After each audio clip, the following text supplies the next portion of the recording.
बोले वशिष्ठ है व्यथित हृदय, राजा को भूषाई पाकर, दो कंधे तो बुलवा लाओ कैकई के नैहर से जाकर। दो कंधे तो बुलवा लाओ कैकई के नैहर से जाकर। उन दिनों भरत कुछ विचलित थे, आंखों को स्वप्न खड़ता था। कारण तो ज्ञात नहीं था, पर मन के भीतर कुछ गड़ता था। गहरे संबंधों में प्रतिपल एक तार जुड़ा ही रहता है। तन दूर रहे फिर भी मन से परिवार जुड़ा ही रहता है। बहुत अच्छे, क्या बात है। तन दूर रहे फिर भी मन से परिवार जुड़ा ही रहता है।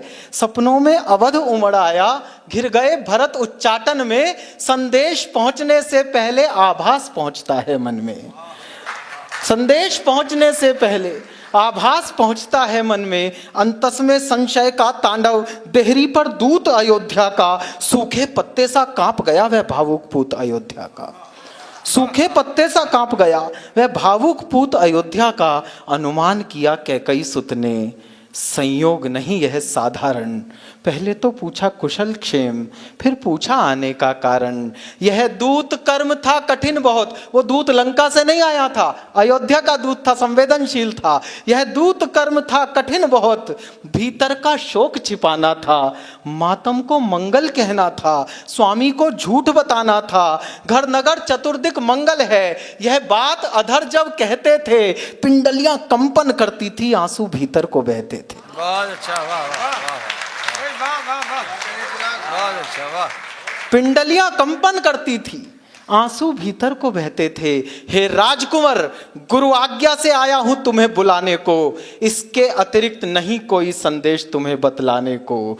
चल दिए भरत रिपुदमन सहित, निर्बाध दौड़ता था स्यंदन। स्यंदन की गति से आशंका और आशा का जारी था रण। जब किया प्रवेश अयोध्या में, गलियों में सन्नाटा देखा। संशय का ज्वार उमड़ आया और धीरज ने भाटा देखा। जब हम ननिहाल गए थे तब ऐसा नगरी का रंग न था। भरत सोच रहे हैं, जब हम ननिहाल गए थे तब ऐसा नगरी का रंग न था। हर चौखट इतनी मौन न थी और आंगन इतना दंग न था। जिस ओर भरत का रथ देखा, मुंह फेर खड़े हो गए लोग। कैकई सुत ने मन में सोचा, मैं मानुष हूं या महारोग। क्या बात है, वाह वाह वाह वाह। कैकई सुत ने मन में सोचा, मैं मानुष हूं या महारोग। सबकी आंखों में तिरस्कार, कैसा अनभिज्ञ अभागा हूं।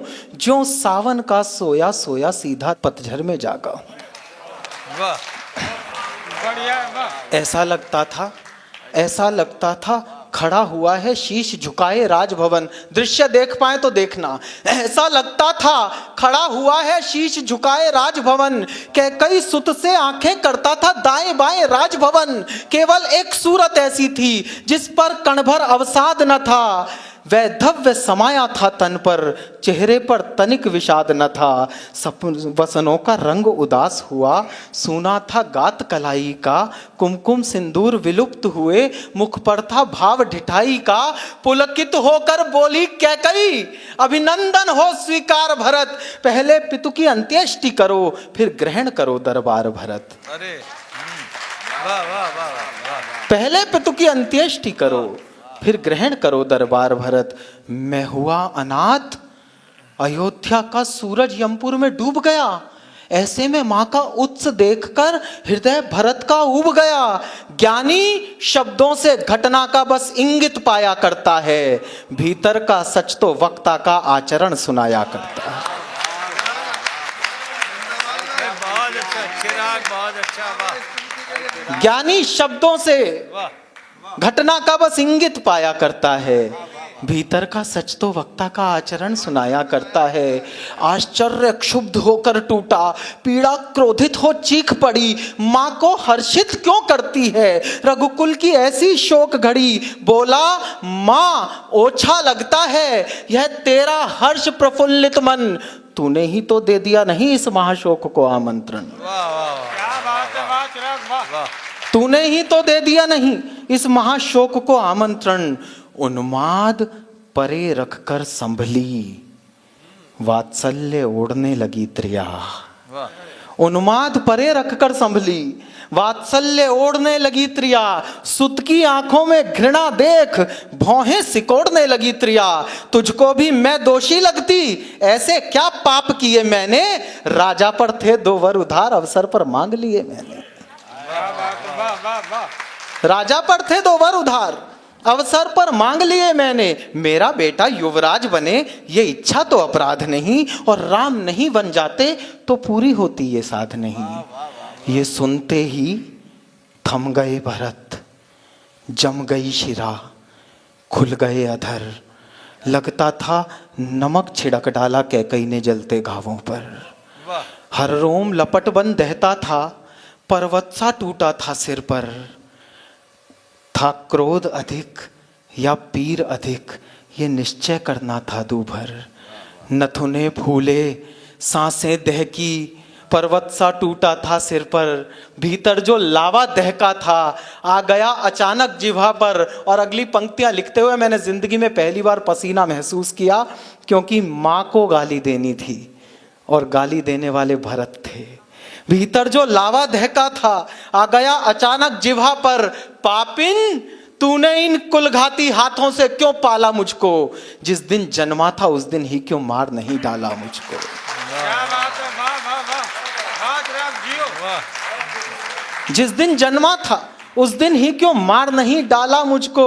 दर्पण तोड़ा है उत्सव का, ममता छलली पापिन तूने, चरणामृत में विष घोला है निज जिह्वा से नागिन तूने। वाह वाह। चरणामृत में विष घोला है निज जिह्वा से नागिन तूने। देना होगा उत्तर इसका युग युग तक स्वयं विधाता को, क्यों बंध्या नहीं बना डाला ऐसी हत्यारिन माता को। वाह अच्छा वाह।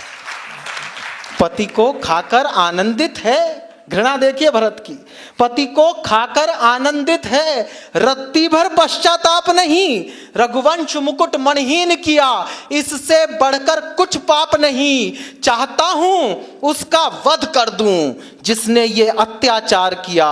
और अगली पंक्ति में अगर भरत और राम साकार हो जाए तो मुझे आशीष दीजिएगा। चाहता हूं उसका वध कर दूं जिसने ये अत्याचार किया, पर राम त्याग देंगे मुझको अगर मैंने तुझको मार दिया। वाह वाह, क्या बात है, वाह वाह वाह वाह वाह वाह, बहुत अच्छा, वाह वाह। चाहता हूं उसका वध कर दूं जिसने ये अत्याचार किया, पर राम त्याग देंगे मुझको यदि मैंने तुझको मार दिया। एक क्षण आंखें नम होती थी, एक क्षण भ्रिकुटी चढ़ जाती थी, अभिव्यक्त भरत का मन करते भाषा थोड़ी पड़ जाती थी। चल दिए भरत इतना कहकर, इस द्वार ना आऊंगा अब मैं, अपराधिन सुन तेरा ये मुख फिर देख ना पाऊंगा अब मैं।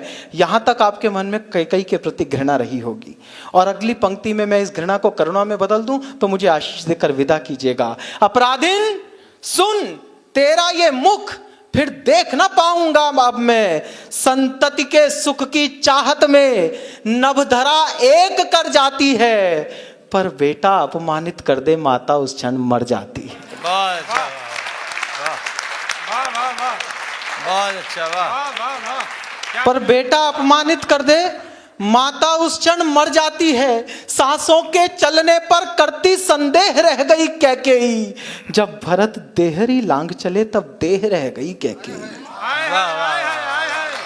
जब भरत देहरी लांग चले तब देह रह गई कैकेयी। भर गया कंठ तक ग्लानि बोध, चलती सांसें दुख देती थी, रोते रोते अपने केशों को मुट्ठी में भर लेती थी। होकर व्यथित हथेली से मुख स्वयं ढांपने लगती है, उसका दुख वर्णन करने में लेखनी कांपने लगती है।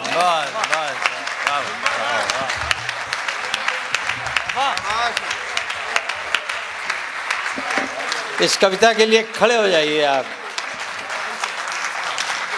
ये चिराग ने अद्भुत कविता लिखी है। बैठिए बैठिए। राम कथा हमने सैकड़ों बार सुनी, नहीं हजारों बार सुनी, नहीं लाखों बार सुनी, और लगता है कि इतनी तरह से ये कथा बखानी जा चुकी है कि अब उसमें कोई आयाम बचा नहीं है। लेकिन ये सिरफिरा कभी फिर सिरे जोड़ देता है, सिरफरेपन में फिर सिरापन आ जाता है। किसी भी कथा में जब फिर से सिरा ढूंढ ले कवि, तो वो कवि बड़ा हो जाता है। मैं चिराग आपको बहुत बहुत बधाई देता हूँ इस कविता के लिए, जिसमें आपने पुराण में प्राण भरे हैं और आज के कवि सम्मेलन को बहुत आगे और बहुत ऊंचा उठा दिया।